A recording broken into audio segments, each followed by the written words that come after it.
गंभीर आर्थिक संकट से जूझ रहा श्रीलंका में पिछले कुछ हफ्तों से चल रहे विरोध प्रदर्शन ने हिंसक मोड़ ले लिया है।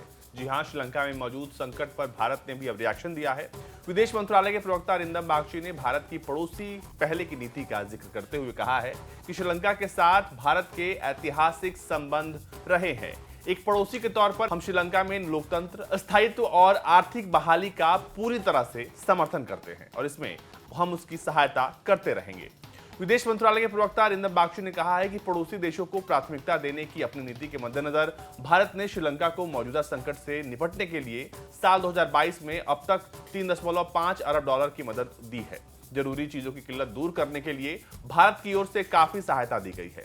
भारत की ओर से भोजन, दवा जैसी आवश्यक वस्तुओं की सप्लाई की गई है। आगे भी श्रीलंका के हित के लिए प्रयास जारी रहेंगे। उन्होंने कहा है कि भारत आगे भी हमेशा श्रीलंका के लोगों के सर्वोत्तम हितों के लिए लोकतांत्रिक रूप से की गई प्रक्रियाओं पर काम करता रहेगा। भारत सरकार का ये रिएक्शन तब आया है जब सोमवार को प्रधानमंत्री महिंदा राजपक्षे के इस्तीफे के बाद श्रीलंका में सरकार विरोधी और समर्थकों के बीच जमकर हिंसा हुई थी।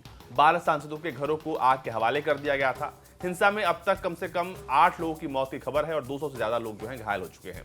पूरे देश में कर्फ्यू लगा दिया गया है। राजधानी कोलंबो में हालात संभालने के लिए सेना को उतार दिया गया है।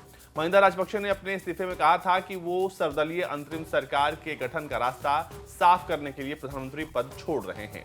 महिंदा राजपक्षे के इस्तीफे से कैबिनेट अपने आप भंग हो गई। देश में एक तरह से राष्ट्रपति शासन हो गया है। देश की कमान महिंदा राजपक्षे के छोटे भाई राष्ट्रपति गोटबाया राजपक्षे के हाथों में आ गई है।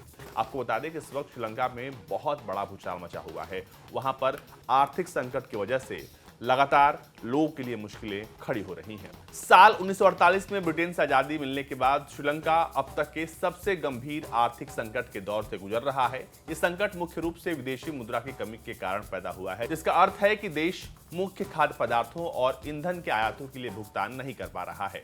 9 अप्रैल को पूरे श्रीलंका में हजारों प्रदर्शनकारी सड़कों पर हैं क्योंकि सरकार के पास आयात के लिए पैसा ही नहीं है, यानी खत्म हो गया है।